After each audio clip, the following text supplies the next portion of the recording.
नमस्कार दोस्तों। आईएईए यानी कि इंटरनेशनल एटॉमिक एनर्जी एजेंसी के चीफ राफेल ग्रोसी इस वक्त बेहद परेशान नजर आ रहे हैं। वजह है ईरान का परमाणु कार्यक्रम। हाल ही में ईरान और अमेरिका के बीच जो तथाकथित सीक्रेट डील हुई है, उसके वेरिफिकेशन के लिए जब आईएईए की टीम ईरान से एक्सेस मांगती है तो ईरान साफ मना कर देता है। ईरान से दो तरह की आवाज़ें आ रही हैं। कुछ ईरानी अधिकारी कहते हैं, हमने कब मना किया है, हम तो पुरानी डील के तहत जांच की इजाज़त दे रहे हैं। वहीं दूसरा धड़ सीधे धमकी दे रहा है, हम तुम्हें अपने किसी भी न्यूक्लियर प्लांट में पैर भी नहीं रखने देंगे। लेकिन इस पूरे विवाद के पीछे का असली सच क्या है? सच यह है कि ईरान के पास इस वक्त लगभग 450 किलोग्राम हाईली एनरिच्ड यूरेनियम मौजूद है, जो 60% से ज़्यादा वेपन्स ग्रेड का है। यह 450 किलो यूरेनियम कहाँ छुपाया गया है? किसी पहाड़ के नीचे, किसी खुफिया बेस में, इराक के बॉर्डर के पास? यह बात सिर्फ ईरान की सरकार ही जानती है।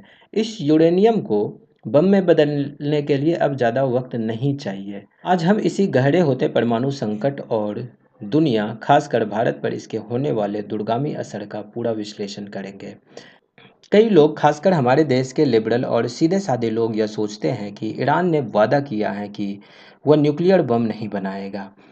ईरान के बड़े बड़े धार्मिक नेता और मौलाना टीवी पर आकर कहते हैं कि परमाणु हथियार बनाना तो इस्लाम में हराम है, लेकिन दोस्तों, जियोपॉलिटिक्स वादों और धार्मिक बयानों पर नहीं, सर्वाइवल ऑफ द फिटेस्ट पर चलती हैं। ईरान न्यूक्लियर बम बनाकर रहेगा, इसे कोई रोक नहीं सकता है। इसकी सबसे बड़ी वजह खुद ईरान के राष्ट्रपति मसूद पजेश्कियन ने अपने बयान में साफ कर दिया है। उन्होंने सरेआम कहा है कि अगर हमारे पास मिसाइलें और ये ताकत नहीं होती तो इसराइल और अमेरिका ईरान को वैसे ही जोत देते जैसे किसान अपने खेत को जोतता है। हमारा भी वही हश्र होता जो उन्होंने गाज़ा का किया है। यानी ईरानियों के दिमाग में यह बात पत्थर की लकीर बन चुकी है कि अगर जिंदा रहना है तो न्यूक्लियर हथियार और घातक बैलिस्टिक मिसाइलें चाहिए ही चाहिए। डोनाल्ड ट्रंप चाहे यह कहे कि ईरान बैलिस्टिक मिसाइल रख सकता है, लेकिन ट्रंप साहब यह भूल रहे हैं कि बैलिस्टिक मिसाइल सिर्फ एक री एंट्री व्हीकल नहीं है, वह एक प्लेटफॉर्म है। जिस दिन ईरान ने परमाणु वारहेड बना लिया, उसी बैलिस्टिक मिसाइल पर लगाकर वह अपने दुश्मन के घर तक एटम बम पहुंचा देगा। ईरान छुपाकर काम करने में एक्सपर्ट है।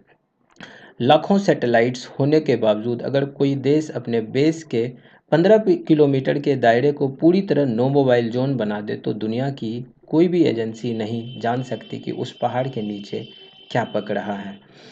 अब इस कहानी में एक नया और चौंकाने वाला मोड़ है।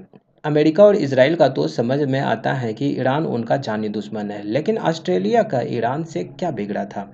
ऑस्ट्रेलिया ने तो ईरान पर कभी बम नहीं गिराए। फिर ऑस्ट्रेलिया के इंटेलिजेंस चीफ यानी कि ऑस्ट्रेलियन सिक्योरिटी इंटेलिजेंस ऑर्गेनाइजेशन के डायरेक्टर जनरल माइक बर्गीस पूरी दुनिया के सामने आकर यह क्यों कह रहे हैं कि ऑस्ट्रेलिया को ईरान से सीधा खतरा है? माइक बर्गीस की एनुअल थ्रेट असेसमेंट रिपोर्ट बताती है कि ईरानी इंटेलिजेंस एजेंसियां और उनके प्रॉक्सीज ग्रुप इस वक्त यूरोप और ऑस्ट्रेलिया में बेहद एक्टिव हो चुके हैं। ऑस्ट्रेलिया के बोंडई बीच पर दिसंबर में हुई एंटी सेमिटिक मास शूटिंग याद है आपको,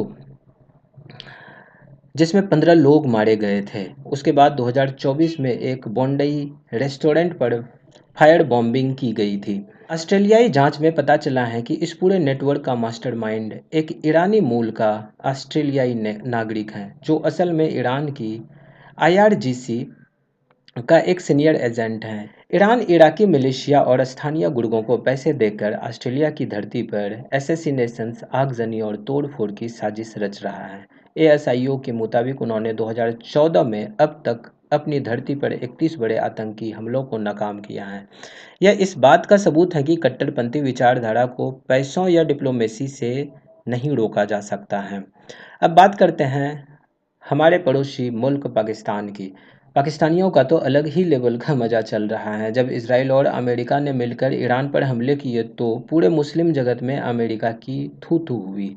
अमेरिका की पॉपुलैरिटी ग्राफ नीचे गिर गई, लेकिन दुनिया में सिर्फ एक अनोखा मुल्क ऐसा है जहां अमेरिका की पॉपुलैरिटी अचानक आसमान छूने लगी, और वो मुल्क है पाकिस्तान। हालिया सर्वे और रिसर्च रिपोर्ट्स दिखाती हैं कि पाकिस्तान के अंदर लोग अब अमेरिका को बहुत अच्छा मानने लगे हैं। जो पाकिस्तानी कुछ दिन पहले तक टीवी पर छाती पीट पीट कर कह रहे थे कि ईरान हमारा भाई है, इस्लाम के लिए हम जान दे देंगे, आज वही अमेरिकी पीआर के जाल में फंस चुके हैं। के पीछे की कड़वी सच्चाई क्या है? सच्चाई है शिया और सुन्नी के बीच की वो गहरी ऐतिहासिक दरार, जिसे लोग सोशल मीडिया पर छुपाने की कोशिश करते हैं। पाकिस्तान एक सुन्नी बहुल देश है और ईरान एक शिया स्टेट है। यह क्लैश बिल्कुल रियल है। जब तक दोनों पक्ष एक दूसरे का सम्मान करे, तब तक अमन चैन रहता है। लेकिन जब ईरान के पास अरबों डॉलर आएंगे, जब उनके पास न्यूक्लियर बम आएगा, तो क्या वह अपने नेटवर्क नहीं फैलाएगा? ईरान ने लेबनान में हिजबुल्लाह को फंड किया है, गाज़ा में हमास को फंड किया, इराक और सऊदी अरब में अपने मिलिशिया घुसाए। क्या आपको लगता है कि वो पाकिस्तान के अंदर शांत बैठेगा? बिल्कुल नहीं। जैसे ही ईरान के पास से पैसे की तंगी दूर होगी, मिडिल ईस्ट के साथ साथ यह शिया सुन्नी क्लैश पाकिस्तान के भीतर भी और हिंसक रूप ले लेगा। अब आते हैं सबसे महत्वपूर्ण बिंदु पर, भारत के लिए इसका क्या मतलब है। तो दोस्तों, आज मेरी एक बात गांठ बांध लीजिए। हमारी चाबहार में इन्वेस्टमेंट अपनी जगह एक व्यापारिक और कूटनीतिक सच है। हमारा ईरान से तेल खरीदना एक अलग आर्थिक पहलू है। लेकिन जब बात आइडियोलॉजी और रेडिकलाइजेशन की आती है, तो पूरी दुनिया में ईरान जैसा कोई दूसरा मुल्क नहीं है। जियोपॉलिटिक्स में कभी भी यह भूल मत करना कि एक व्यापारिक सौदा किसी मुल्क की मजहबी और रेडिकल विचारधारा को काउंटर बैलेंस कर देगा, ऐसा कभी नहीं करेगा। आपको याद दिला दूं, पहलगाम में हुए आतंकी हमले से ठीक पहले हमास के प्रतिनिधि पाकिस्तान के कब्जे वाले कश्मीर में खुलेआम घूम रहे थे।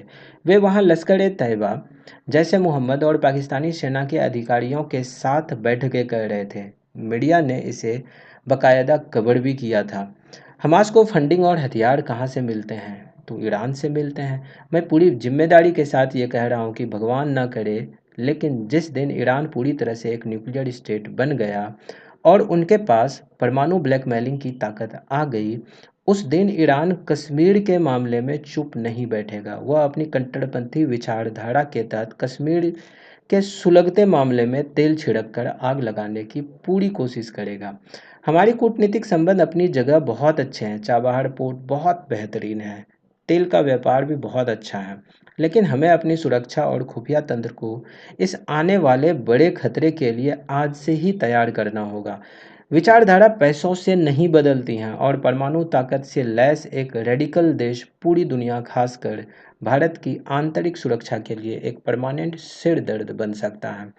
इस पूरे परमाणु संकट और ऑस्ट्रेलिया की चेतावनी पर क्या राय है? क्या आपको भी लगता है कि ईरान का एटमी बम भारत के लिए भविष्य की सुरक्षा चुनौती हो सकता है? कमेंट बॉक्स में अपनी राय जरूर लिखें। वीडियो को लाइक करें, शेयर करें और चैनल को सब्सक्राइब करना बिल्कुल ना भूलें।